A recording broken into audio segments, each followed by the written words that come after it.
During the stream, I had a blast playing as the killer. I played Clown. I don't really play as Clown. He's very fast paced, I'm not gonna lie. I was actually surprised by this sweep I had here. Very easily down, just down survivors, like right here, right off the start. And notice that Jen is being worked on over here, so I did apply a little bit of pressure over there. But I do know that deep down there is other routes as well, so I decided to take the one in the building over here. And to my left, there were a couple of survivors hanging there in the distance. I had a hunch because they always spawn near the back. Now, I wasn't expecting one was to be right here rushing me. The one rushing right here, of course, with my perk active, damaging the generator, regress the generator quite a bit, and it's going to be hard for them to progress at this point because the pressure I'm applying right here in this area. She kind of trapped herself in the corner right here. So after that, I did apply a little bit more pressure with the gas. I don't want to run out of gas, so I keep reloading in this scenario. But no matter what, I'm always applying pressure right here, making sure the gens are going to be out of the way and make sure that the survivors really don't have much of a chance right here, especially with the perks I got going on right now. I mean, what I've got going on right now is I forget the names of the perks, but I really did do a deep dive on what would be best for my scenarios because I'm always trying to kick generators and making sure that no gens are active. So I made sure there was a perk that actually regresses generators and continuously regresses generators at a very high rate, so that when you kick a generator, it not only reveals the ore of around survivors, it reveals the survivors around them, but it also, not only that, once you kick it, there is a 35% reduction on time, increase on, reduce on time of regressive generators, which makes it easy for killers to actually sweep the floor kind of in between hooking them and slicing and dicing. But at this point in time, I also have a perk that actually allows me to swing a little bit faster, believe it or not. The intensity I have going on these survivors is full throttle, and I had an absolute blast playing this little perk loadout with the clown. It was my first scenario with this, like it was my first tryout, so I was actually genuinely pleased with myself, and I was actually surprised, which is why at the end of the video I will go ahead and leave commentary, or not straight commentary, but I will leave a comment describing in the video below about more about the killer and more about the perks I am running that actually help him out throughout the game. Like I said, regressing, very high regressing in gens, and also applying max pressure when possible. That is the best perk best build I've come up with so far, and it's come out very well. I'm very pleased with myself. So I hope you guys sit back and enjoy and watch me play. Now, as you'll see here, I'm actually getting ready to slice and dice this person here, and we got him down. Yep, we did get him down here. I was going to leave him there for a minute because I was thinking, you know what, if they have to pick him up in this scenario, it's going to force them out of their way towards me. But I didn't want to take the risk at that point in time, so I went ahead and hook him, knowing well the positioning and everything like that, where the survivors are going to be right here on the right hand side and to the left.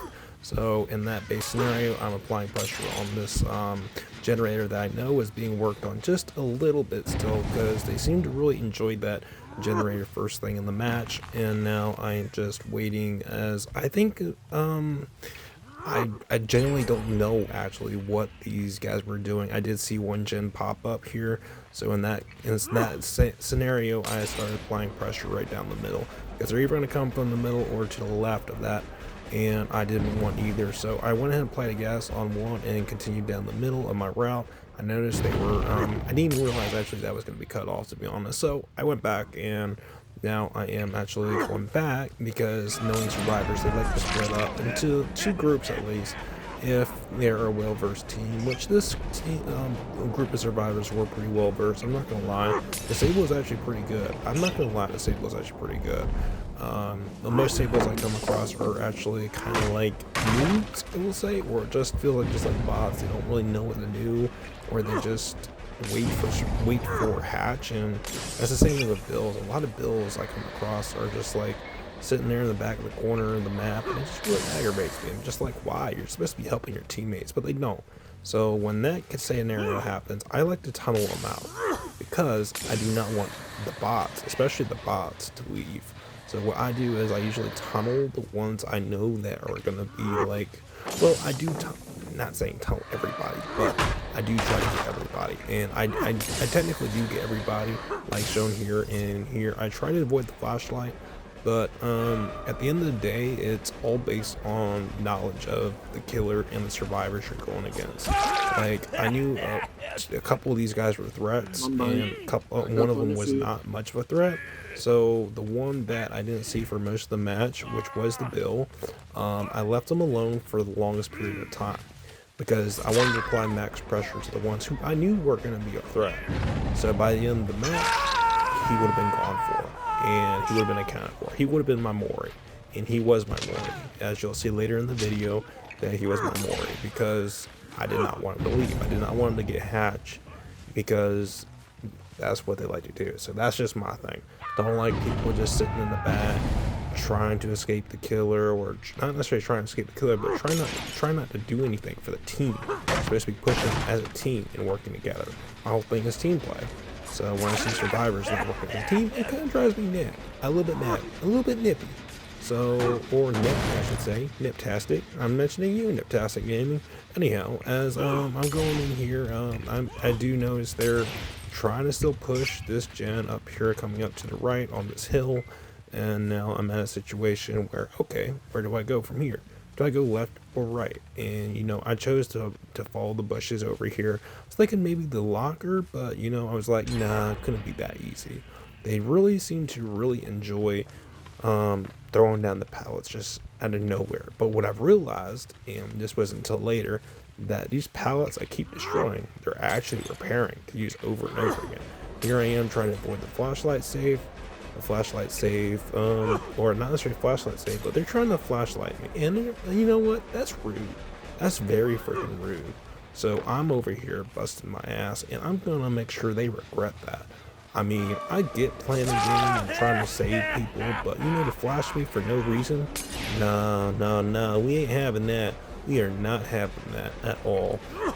So again, here I am applying pressure. One of them is down, and I know since they're going to have an easier time to unhook them than they are going to heal them at this point in time, I went ahead and left them alone as it is, because I know they're going to have to apply pressure right here to heal him.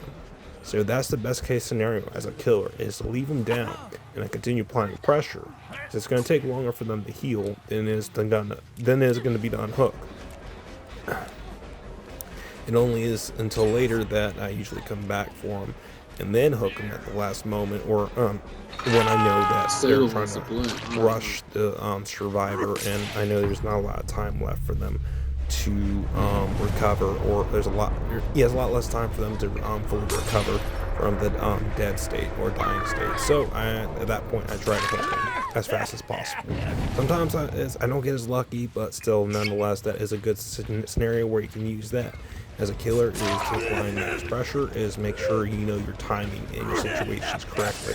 Kind of like right here, I knew there would be two people coming in right down the middle as they are spreading out, and I had a hunch they had this one perk, I forget what it's called, but there's a perk that lets them pop up, and my friend used to use it when you're in a pallet. So I kind of left them alone for a minute, knowing that they were bleeding out nonetheless, and there's only one last survivor active right now. At this point, it was all on him. That was my main priority. And right here, I kind of messed up. As you see here, I did mess up on that, and I got kind of upset. I was like, you know what, that's my fault. I should have waited at that point.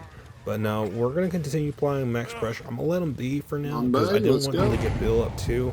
So I'm going to go ahead and hook Bill, because Bill is, Bill, you're going to the hook. I'm sorry, buddy. You can fight all you want, but Why? no, Yes, I that's ain't it. having it. Come on, Bill. Come on, Bill, Bill, Bill. There you go. And that's for not helping the team pretty much at all. You did one gen, and the rest of the game you were just hiding. So at this point in time, I'm continuing to apply max pressure. I know they're on hook, one of them's injured, and one survivor is not injured. So what I'm trying to look for is the Sable right now, knowing that if I injure the Sable, that if they unhook Bill, they still had a bad chance of all being wiped out at the same time. Like I said, it's all about situational awareness and seeing that they're right here. One of them is still injured. No, my apologies. One of them wasn't injured, but still, nonetheless, I am trying to apply max pressure here. I'm trying to make sure that they don't get that hook. They did manage to get them off hook, which is fine. This Sable right here kind of got on my nerves. I'm not gonna lie. She was great. She was really good. Like I said, this was a really good Sable. She really actually played aggressively, and I was kind of surprised. I was kind of surprised at how well she was looping me here, and I'm not mad about it. I mean, I was actually kind of happy. I was having fun.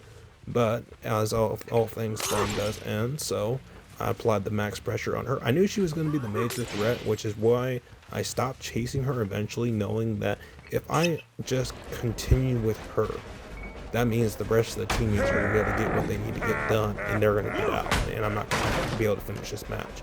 So I apply pressure on the other people. Of course, this guy's going to teabag me here, and I'm like, nope, not having it. We are going to continue to, yeah. You So just like messed up there, away, dude. You dude. really did mess up and go ahead and destroy this puck. I do not want you to apply any kind of pressure towards me around that pallet. I'm not respecting the pallet. I'm breaking it, as I usually always break pallets because I do not respect them. I do not like them. Oh, I do if I'm a survivor, but if I'm a killer, I want to get the obstacles out of the way. I don't want to keep them there. That's what's going to drive a wedge between you and the survivor. So again, I am applying max pressure here in between these three gens. As you see, the way that the survivors do things, it's kind of weird because if they're not in a team, they kind of spread out weirdly because the gens are supposed to be done in a certain way. If you do two gens in the wrong way, you're exposing yourself for the rest of the match between 3 or 4 choke points, and that's not good, as the killer can easily maneuver back and forth between those choke points like I'm doing here. But I'm still applying max pressure nonetheless, making sure none of the survivors come and get what they need to get done. I will continue to destroy. I'll continue to regress generators here and knock down survivors and make them bleed for now. I do want to get those blood points in, especially since it's 2 versus 8 week. There's just not much blood points going on for regular matches.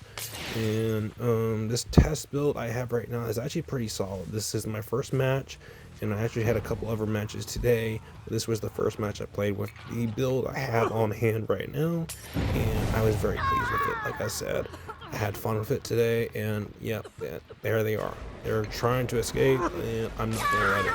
I'm not going to let it happen. I'm going to go ahead and go for this Sable right here. I kind of got tired of the Sable, I'm not going to lie. They had 2 gens to do left, and I was just like, you know what? I need to do it. I need to apply max pressure now. This is the time. This is the scenario. I need to do it. And at this point, I knew they were trying. They were trying their best. And I was like, no, can't do your best. I gotta do my best. You guys are not gonna be able to. Well, I'm not gonna let him leave. This guy keeps teabagging me, which does drive me a little bit batty. I do know him and the Sable were a team. They were playing together. Which, you know what? Absolutely That's not. fine. That's You fine. wanna be a I did bitch? want him to Well, play so you another can play one that there. game, huh? I cut him off here in the Hook center. right here for you, buddy. And now I'm gonna actually go ahead and hook this guy. Fuck you. So there's a hook right out here. He was struggling just That's a your tiny bit. I revenge. think he was just like, you know what? Go ahead. Now the Sable does eventually go back and grab him, which is completely fine. I was completely fine with it because I'm gonna grab him nonetheless. All of them are, you know, not going to make it. So at this point, I did apply pressure on each gen as well. Again, make sure I cover the grounds because I do not want them to escape while they're trying to grab everybody else. I want them to feel on edge and like there's nothing they can do, like they're hopeless, which they were. And he immediately ran into that. I was kind of shocked. That wasn't expected. That wasn't planned. and I don't know why he body blocked right there, but he did. I just think he didn't want me to get Sable. I do think that was probably his buddy right there. I do believe they repaired that gen like repaired that pallet 3 times. But as every other time, I am breaking that pallet to a T. I am not letting it sit there for them for coverage. So we're getting closer to the end here, and after this whole match, I was like, okay, Bill's going down. Bill is going down. There's no ifs, what's in about it. Bill is going down. He is my top priority to get down because I haven't really seen him all match, and I just want to make sure he's the one that doesn't leave. Fine with everybody else leaving, but if it came down to it, I'd let everybody else but Bill leave. Unfortunately, yeah, they tried to flashbang me there. Wasn't having it. Was not having it. And goodbye. That's 1 down. That's 2 down. That means there was 2 people left. I've already got him down, and I was like, yes. Now I just need Sable. Sable is right here, coming up around him, trying to heal him. I was like, not having it. I injured her, and now I'm not just gonna apply max pressure right here. She's a little bit screwed right here because she knows the only way that Hatch is gonna spawn is if he's completely dead. And since he's in a dying state right now, he's just on the floor and he's not on hook. That's why I recommend not hooking everybody right away, and especially for scenarios like this where you can apply max pressure and just wait it out and see what's happening around you. You got to be a lot more analytical as the killer, because the survivors are going to try to outwit you, and you can't have that. Make them think unpredictable. So I'm applying max pressure here. She's trying to escape, but I know we got a lot of time before he completely bleeds out, and just like that, he's gone. And I actually kind of surprised me here. Hold on. I'm actually going to show you guys. She actually genuinely surprised me. When she got off hook, I don't know how she got off hook, but she did.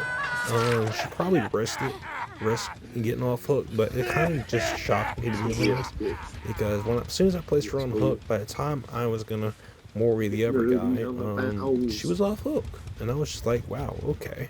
So, at this point in time, I am going back to check my bases, and I was going to leave her on hook for the rest of the match until, she gave up, or she couldn't hold on any longer, one of the two. But I was trying to find him here, and I was like, wait a minute, she did get off. What the hell? How did she get off here? You know what, that was actually pretty clever, I ain't gonna lie. Apply max pressure now at this point. I'm like, nope.